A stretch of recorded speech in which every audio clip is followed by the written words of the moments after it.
Hello everybody, welcome back to 10 Minute Reviews. Jason here bringing you today's video. As always guys, please hit those like and subscribe buttons. We've got a ton of content that we come out with. We're trying to review as many books as possible. Also, don't forget to check the links down below for links to today's book, any other applicable links. This is our Discord channel, and anything else we can think of. Please check it out through the links. One of our fans asked us to set ourselves up with the Amazon affiliates so we could use the traffic through those links.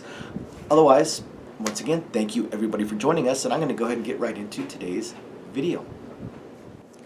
So for today's video, I want to talk about a series that I've talked about in the past, and an author I've talked about many times in the past. So I'm going to skip my usual 4 categories and just talk about the book. So I want to talk about Dante King and his book Making Supers 5. Now, the first thing I want to say is I have to admit to a lot of surprise. Most of the authors within the harem lit genre, a lot of these series that go on, by the time they hit their 4th or 5th book, you can tell they're really stretching, except for a few of them that always have endpoints planned within their series. But a lot of them will just keep writing a series as long as they can, and they qualitatively they drop off.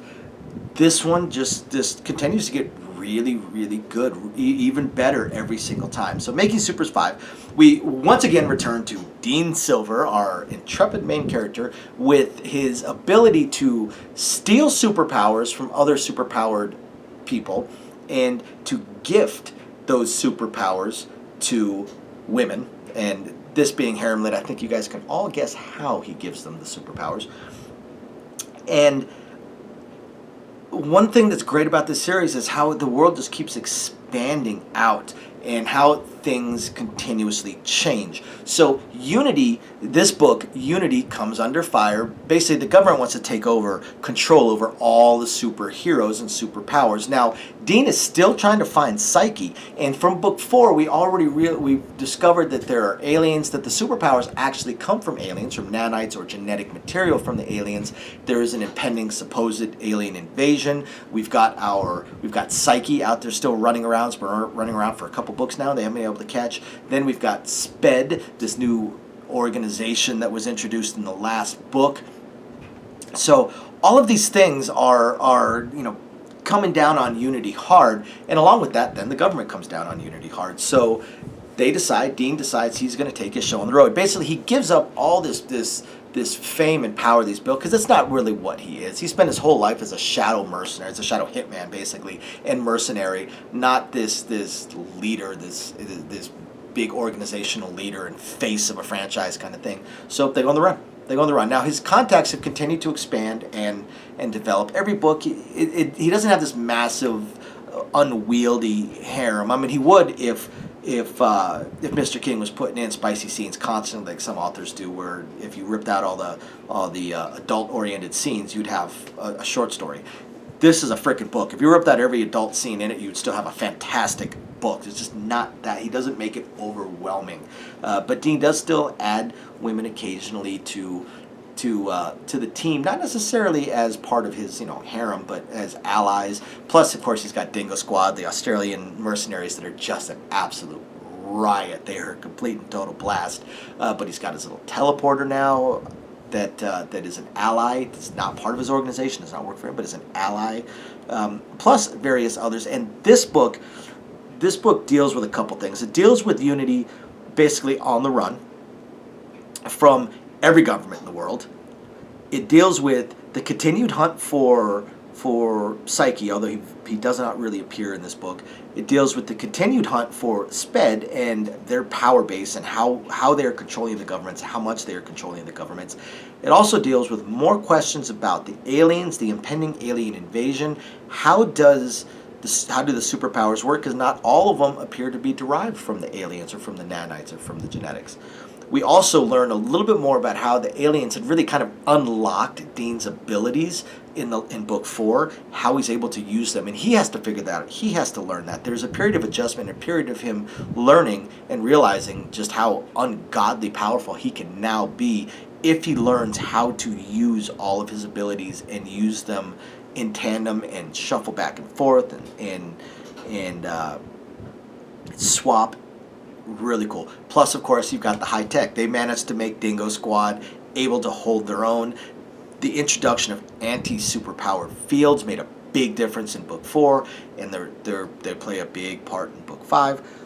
Again, learning more about the aliens. Also learning a little bit more about Dean's dad, Brandon, who was this shadowy figure through the first and really driving things. And still, even after the first few books, he still continues to drive things from the shadows. All this knowledge. At times, Dean and his father's relationship is very antagonistic because Brandon hides so much. He's such a puppet master, and he is such a puppet master. He's a puppet master that makes plans to the level of his puppets are controlling puppets that control puppets. I mean, his plans have plans within those plans that have plans within those plans, and then there's backup plans within every single plan up the stage. It's amazing. It's amazing. So there's a little bit of antagonism there as well, but it's still Dean's dad, so when he's in trouble, Dean goes running to help.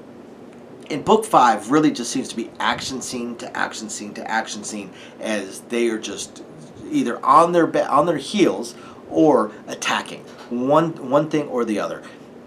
As they are learning, they get more information, more intelligence. They go strike somewhere else, or they go build these plans around something else, and we get more and more details. And again, I'm surprised that the quality of the books improves each and every time instead of declining, and I can already tell that book 6 is going to be another holy hell. This is amazing because of the revelations that hit at the end of book 5, and I am not going to spoil those for you guys, but the way the book ends, the questions, or not the questions it leaves, but the questions it answers about the superpowers, about Dean, about the history, about Brandon, and how everything in every book so far has all tied together. It's all been tied together in some way, shape, or form. Part of the plan, part of the ideal, part of the goal, or even just tied to specific people that happen to seem to have their fingers in the same pies all the time.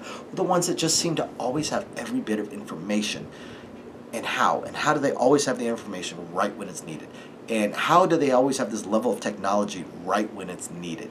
So we start learning a little bit more about all of them. And then, like I said, the revelations that hit at the end of the book, just wow.